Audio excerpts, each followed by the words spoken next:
aplikasinya berbeda, tapi intinya sama. Samina adalah upaya untuk memahami, paham dengan pendengaran. Arina adalah upaya untuk memahami dengan penglihatan. Jadi ikhtiar kita, upaya kita haruslah pertama upaya untuk memahami al-haq, memahami kebenaran, baik dengan telinga atau dengan mata. Yang kedua, patuh, intibat mengikuti semuanya ya. Setelah dipahami maka apa itu al-haq? Hakikatnya al-haq adalah Allah ya. Fadzalikumullahu rabbukumul haq. Famadza ba'dal haqqi illa dhalal. Demikianlah Allah yang hak. Tidak ada selain itu kecuali sesat. Lalu Allah memberikan ya. Misalnya kita lihat dalam surah Al-Baqarah ayat 147 ya. Allah berfirman al-haqqu mir rabbika. Jadi al-haq adalah apapun yang bersumber dari roh. Itu tauqifi. Al-haq adalah apapun yang bersumber dari roh. Kita ambil dua yang kita bisa lihat setiap saat yang berasal dari Allah. Yang pertama adalah khalqiyah ya, ciptaan Allah. Kebenaran yang bersifat ciptaan. Yang kedua qauliyah, kebenaran yang bersifat firman. Al-Quran, kalau ini khalqiyah jagat raya. Jagat raya luas, kita ambil yang kecil aja, atau yang kita pahami sehari-hari. Kita hidup di bumi. Bagaimana ketentuan Allah di bumi yang kita lihat? Ini penghapus. Kenapa penghapus jatuh ke lantai? Karena bumi mempunyai hukum gravitasi. Saya tanya, gravitasi itu tauqifi atau istihadi? Tauqifi.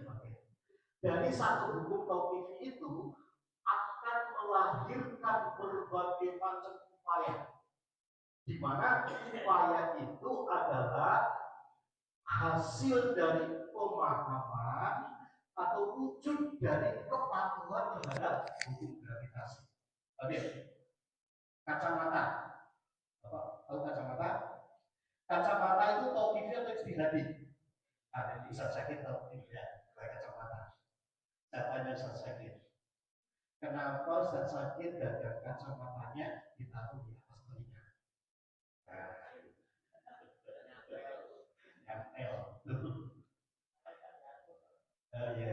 Itu jawaban bukan, tapi tidak ilmiah. Jawabannya harus tetap di sini ya. Jadi desain kacamata ditaruh di atas telinga adalah wujud kepatuhan terhadap hukum tauqifi yang berupa gravitasi. Dengan kreativitas dagang kacamata ditaruh di atas telinga, kan ditarik oleh bumi, jatuh sehingga tidak jatuh kan, lalu bermanfaat. Itu namanya amal soleh. Jadi apa itu amal soleh? Amal soleh adalah segala kreativitas ataupun aktivitas yang berpijak kepada kepatuhan terhadap hukum tauqifi. Ini penting, standar dasar ini. Ini salah satu bentuk tauqifi untuk mata. Kalau kita akan pakai celana atau sarung, di bawah kan longgar, tapi di bagian pinggang diikat, bahkan pakai ikat pinggang. Kenapa seperti itu? Jadi desain celana yang diikat dengan ikat pinggang itu adalah wujud kepatuhan terhadap hukum gravitasi. Coba bayangkan kalau bagian bawah celana atau sarung yang diikat, bagian atas longgar, kan ditarik oleh bumi, memalukan, namanya amal salah. Jadi apa itu amal salah? Amal salah adalah kreativitas ataupun aktivitas yang tidak berpijak pada kepatuhan terhadap hukum objektif. Saya kira ini sangat jelas sekali. Saya rasanya tercerahkan sekali setiap kali membaca ayat-ayat Quran. Ayat Quran sangat ilmiah itu. Ya. Maka tugas kita hanya dua saja, sampai nawa, fahami, patuhi. Ulai kabul, muflihun, pasti sukses. Seperti itu. Saya kemarin naik pesawat, mau landing, ternyata terus ke Sumatera, bentar lagi. Rupanya ada perubahan arah angin. Saya tanya, arah angin itu tahu TV atau istihadi? Tahu TV. Walaupun pesawat segede apapun, harus patuh. Karena pesawat mau landing atau mau take off harus berlawanan dengan arah angin. Kalau angin mengarah ke timur, pesawat ke barat, sehingga ketika mau take off bisa memangkas jarak karena bisa langsung naik. Bayangkan kalau mengikuti arah angin kan glosor gitu, bisa melewati landasan, kan membahayakan. Jadi walaupun pesawat gede apapun harus patuh pada tahu TV. Dan hukum Allah itu sangat kuat sekali. Tidak ada sama sekali peluang untuk kita bisa melawan. Sehingga agama kita disebut apa? Islam. Harus pasrah memang patuh pada hukum dasar ini.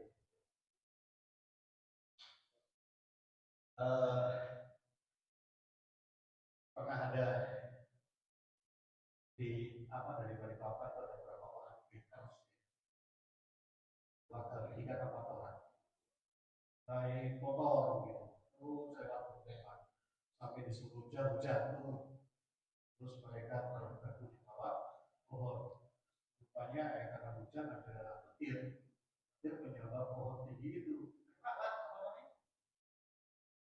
Iya, orangnya lagi petir itu betul-betul nggak tahu tinggi.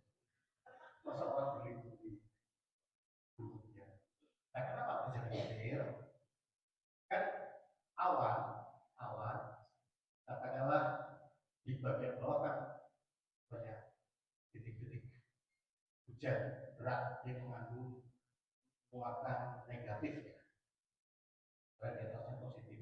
Sementara bumi di bawah kan muatannya positif. Ya, sehingga kalau mau selamat ya bikin gedung harus pakai penangkal petir, sehingga muatan positif di bumi itu diarahkan kepada logam yang punya kemampuan menghadap arus dengan baik, karena arus positif dari bumi tarik karena ada arus negatif tertarik juga. Kalau kita di puskesmas kan laki-laki di lapangan begini ya, harus negatif, perempuan begini ya, harus positif. Itu kan kalau ketemu mengerikan itu meledak. Nah, sehingga ketika muatan arus positif dari bumi diarahkan ke logam yang menghadap arus kuat, sehingga arus positif yang bumi di sini, arus negatif kan loncat. Biasa kalau yang perempuan kan nggak loncat ya, dia loncat langsung tarik masuk ke bumi, aman ya. Bayangkan kalau kata bangun masjid di atas pakai lambang apa? Bulan bintang ya. Ya, katakanlah ada gedung kasino gitu ya, gede, di atas pakai penangkal petir. Malam tahun baru mereka ramai main judi. Orang di sini sholat tahajud, hujan turun, petir menyambar. Pertanyaan, manakah dua bangunan yang potensial kesabaran petir? Bentuk ujian karena apa? Tidak tidak paham terhadap hukum ciptaan kan gitu. Bodoh. Ya. Akhirnya bersahabat petir, orang lagi tahajud mati semua. Mau disalahkan siapa coba? Yang salah dengan tidak memahami dan tidak memahaminya. Untuk itu ya, Indah sekali. Ayakulu sampina faktorna. Mari pahami semua ketentuan Allah di alam raya. Mari pahami semua ketentuan Allah dalam firman. Pasti ujung-ujungnya kita hanya boleh saling melakukan. Tuntutannya sangat tegas sekali. Wabulai kabul. Baik, kita sebut saja karena sudah kita semua juga. Bukan hal baru ini, hanya mengulang saja. Begitupun terhadap Aulia juga sama seperti itu. Karena hukum Allah sifatnya sangat kuat, maka kita hanya boleh suaminya. Misalnya ada seorang wanita dari Bani Makhzum yang mencuri. Bani Makhzum itu klan dari bagian suku Quraisy yang sangat berwibawa lah. Bani Makhzum itu diantaranya Khalid bin Walid, pokoknya personil yang sangat hebat terutama untuk angkatan perang. Nah, ada warga dari Bani Makhzum yang mencuri, yakni perempuan, sehingga harus divonis potong tangan. Nah, karena Bani Makhzum warga cukup berpengaruh, kalau ada warganya yang dipotong tangan kan nama suku ya dia tercemar gitu, sehingga dia ingin ya dihidup kembali itu hukuman potong tangan itu. Tapi mereka tidak mampu, tidak berani kepada ngomong langsung pada Nabi. Akhirnya lewat beliau Usama bin Zaid.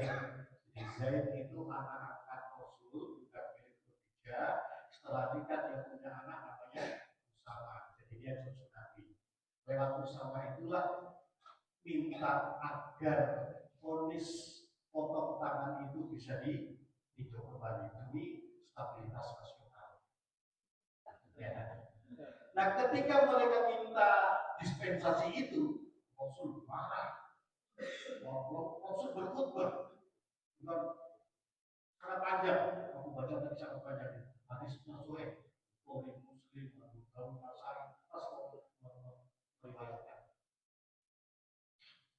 Sampai Rasul mengatakan begini, Innama ahlakal ladina kanu min qablikum idza saraqa fihim syarif tawakuhu wa idza saraqa fihim dhaif aqamu alaihi had wa aitullah law anna Fatimah binti binti Muhammad sarafat la qattu yadaha. Sesungguhnya hancurnya umat terdahulu kalau yang mencuri, kalau saya kira sekarang yang korupsi gitu ya, kelompok elit kuasa, kalau dibiarkan. Waidah sama kofi dhaif, kalau yang mencuri kelompok akar rumput, aqamu alaihil haddi dikatakan hukuman. Wa'aitullah, demi Allah, sekiranya Fatimah putri Muhammad sendiri itu yang mencuri, aku sendiri potong tangannya.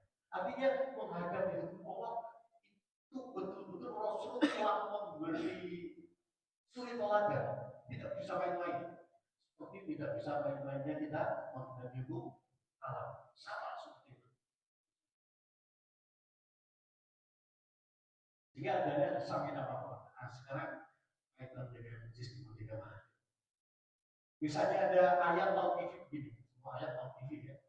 Jadi nanti kalau kita lihat Quran, tartibul nuzul tauqifi, ketentuan Allah. Tartibus suar dari mulai Al-Fatihah sampai atas juga sifatnya tauqifi, ketentuan dari Allah semua. Walaupun itu Nabi yang menunjukkan di mana, karena ketentuan Nabi juga adalah ayat itu adil bahwa. Misalnya Allah berfirman begini dalam Quran surah Al-Isra ayat 106. Wa Qur'anan faraqnahu. Quran faraqnahu. Tadi saya baca di Google. Faraqnahu kalau dibaca faraqnahu sama dengan fasalnahu, bayanahu, ahkamnahu, artinya kami rinci, kami terangkan. Fasalnahu bina al-haq wal batil. Kalau dibaca faraqnahu adalah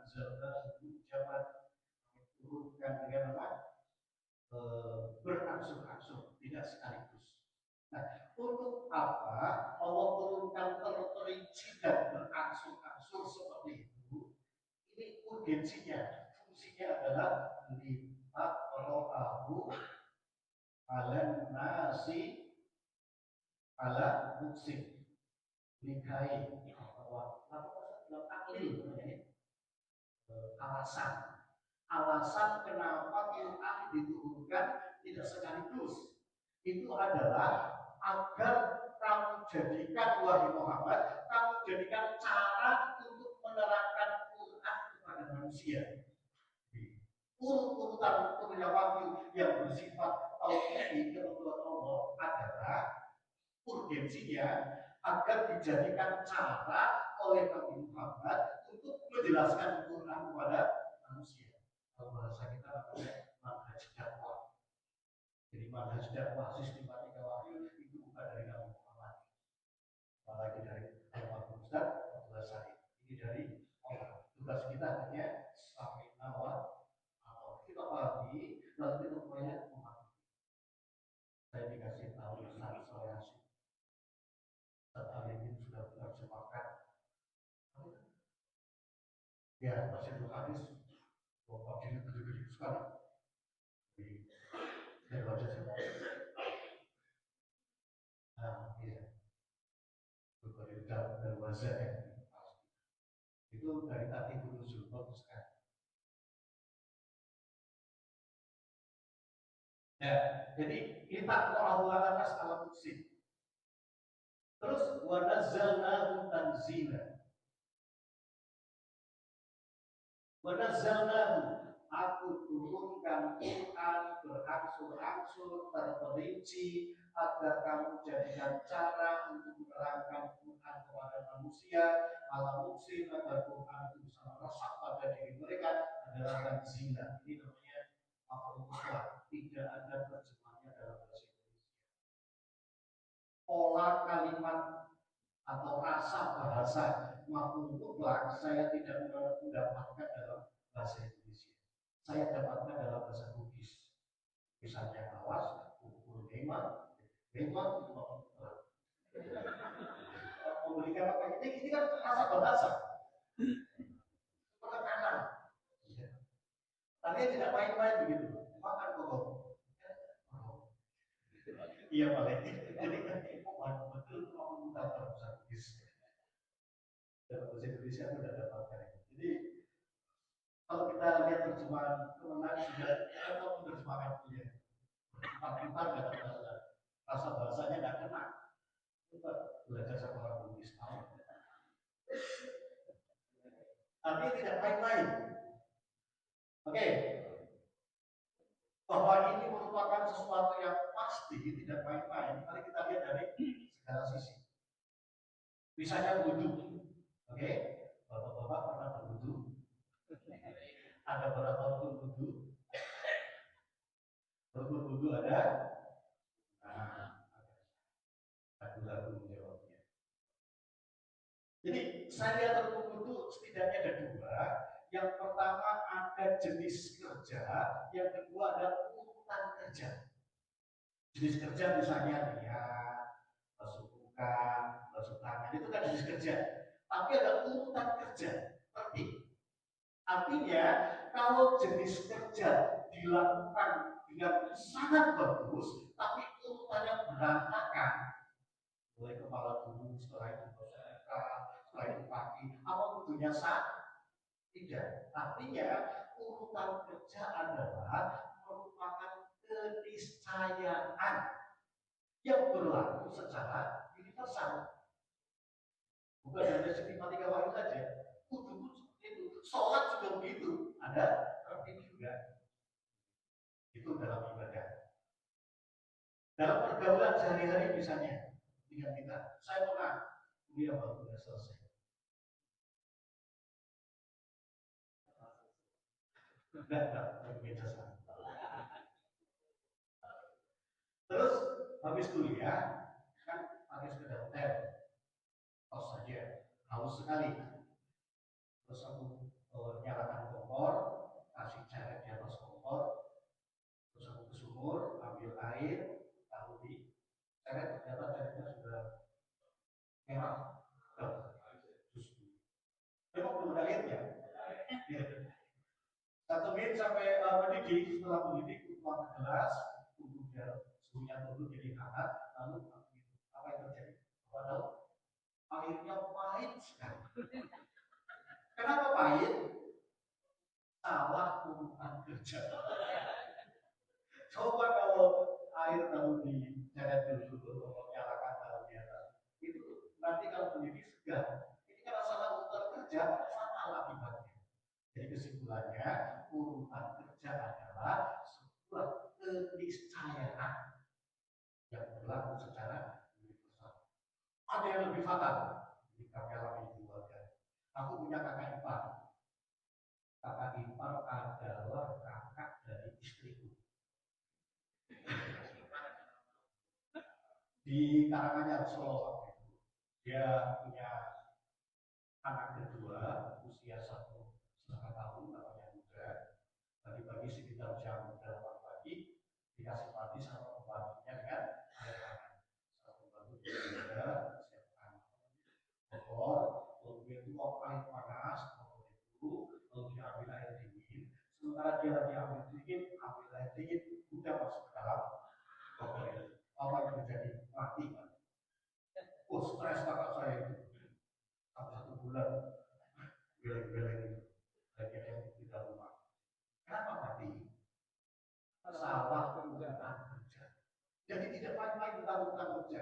Makanya Allah katakan pada zaman tanzilah yang memang ini jangan dianggap sepele ya begini. Karena kita memang memahami isi kandungan Al-Quran, tapi tidak pernah memahami urutan dalam kerjaan dan enggak gitu loh mempelajarinya kayaknya dari dalam ayat-ayat begituan. Kalau ayatnya jelas sekali. Inilah yang sangat mencerahkan dan menerangkan hati saya juga. Hidayatullah adalah sebuah lembaga perjuangan di mana ini merupakan satu upaya ya, agar urutan turunnya pelajari lalu aplikasikan. Karena di samping para nabi tadi diartikan ada fasal nabi tapi diartikan juga anzalnahu urutan. Dan itu fungsinya sangat jelas. Apalagi kalau kita lihat saja dalam surah Al-Qur'an ya, ayat 32. Waqala alladziina kafaru laula nuzila alaihil Qur'anu jumlatan wahidah. Kenapa sih Quran tidak turun sekaligus?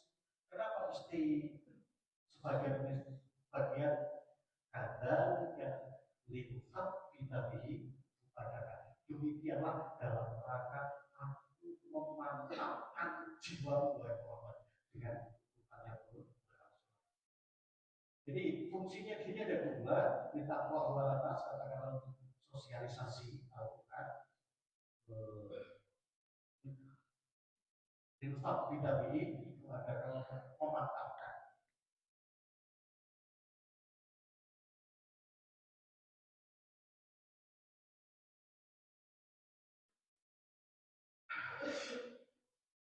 Mungkin yang membedakan antara Qauliyah dan Qauliyah adalah fungsinya saja barangkali.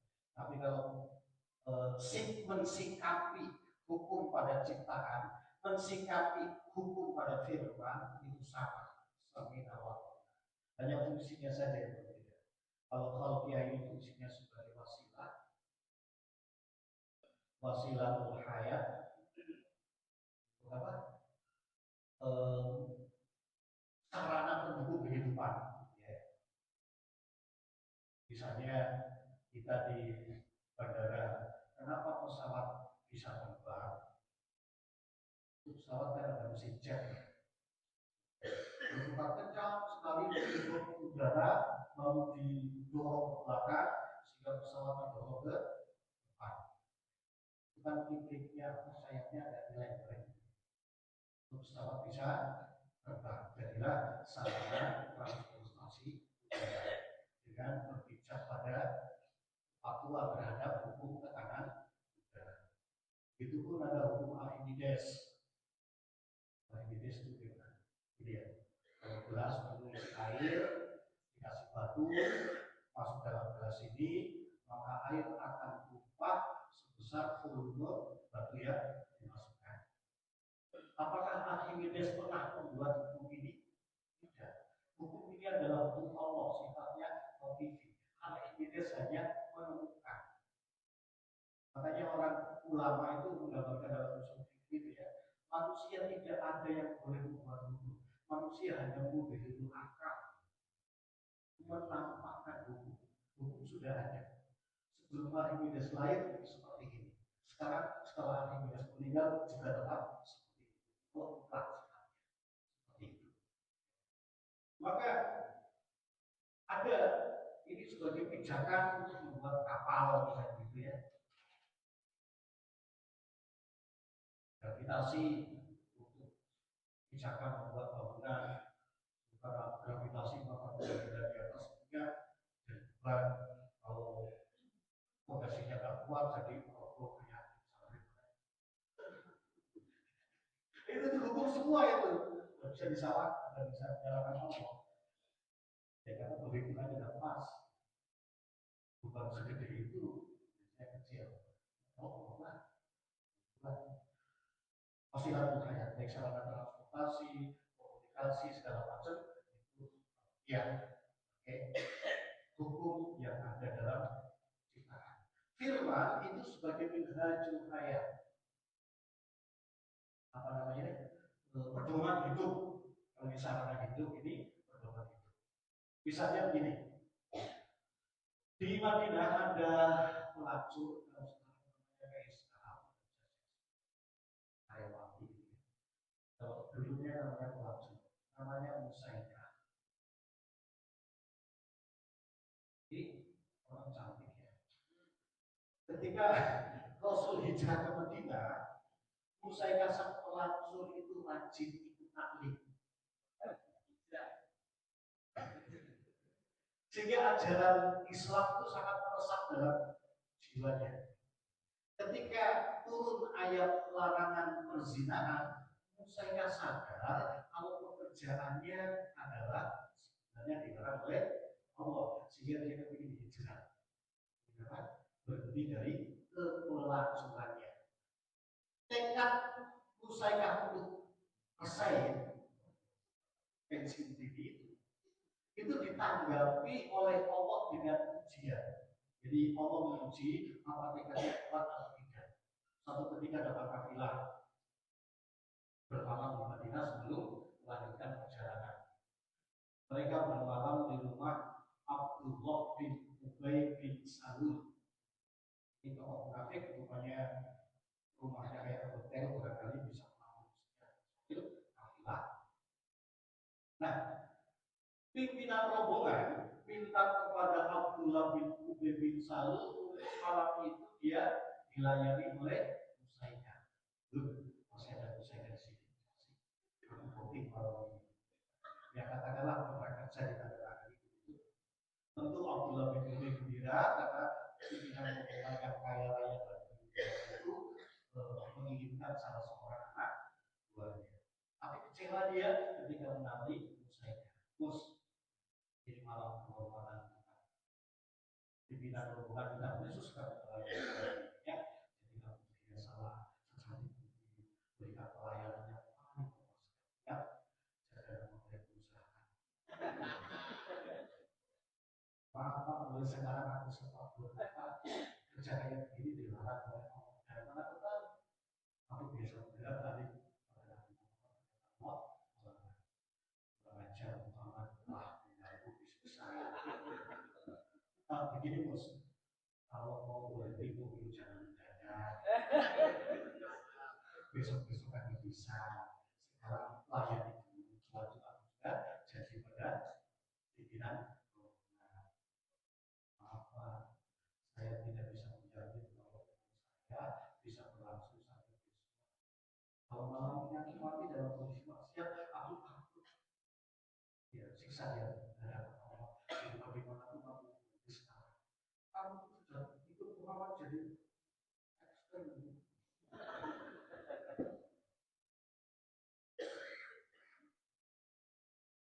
Dia belum terserah Bapak bilang apa. Akhirnya dia disiksa sampai besar. setelah menjelang pagi siuman begitu kelihatan berkunang-kunang, tetapi tekad semakin kuat. Kami cukup diri menghadap pada Rasul, arahan supaya Rasul perkenalkan kami ada perkenalkan nama Musaika, profesi PSK, alamat di rumah hotel Pak Abdullah. Adapun maksud kami menghadap ingin bertobat, apakah Rasul dengan ajaran yang suci berkenan menerima saya sebagai seorang yang telah berbuat dosa dan dalam riwayat Rasul dikatakan tidak bisa menjawab. Hanya Musaika disuruh istirahat di rumah sahabat sambil memohon kiranya Allah memberikan jalan keluar. Lalu pada akhirnya Allah menurunkan Al-Quran surah An-Nur ayat 33. Saya bacakan potongan ayat tadi. Dalam ayat itu Allah mengatakan, wala tukrihu fatayatikum alal biro. Wala tukrihu, jangan kau paksa fatayatikum, anak-anak gadis kamu itu alal biro, untuk melacur. Jadi ayat ini sebut kepada siapa? Mucikari. Itu semua ada ayatnya. Wala tukrihu fatayatikum alal biro. In aradna ta'assudan, sementara dia sudah begini apa? Melihara diri. Kenapa kau paksa? Litabtahu 'aradul hayati dunya, karena kamu ingin dapat fee. Kalau pikiran rombongan terpuaskan, ya bisa kalian terus setiap kali mampir. Ya, untuk menambah income. Coba lihat di akhir ayat. Wa may yukrihunna fa innallaha min ba'di ikrahihinna ghafurur rahim. Siapa yang paksa mereka, sesungguhnya Allah kepada mereka yang memaksa tadi, ghafur, Allah mengampuni semua dosanya. Allah turunkan kasih sayangnya. Inilah seorang pelacur yang setelah menjadikan wahyu itu menjadi apa? Sami'na wa ata'na, yang patut di, walaupun harus mengalami ujian seperti itu, maka lebih ampuni semua dosa Allah. Baik, mungkin ini yang bisa kami temukan. Dan Allah dan Assalamualaikum warahmatullahi wabarakatuh.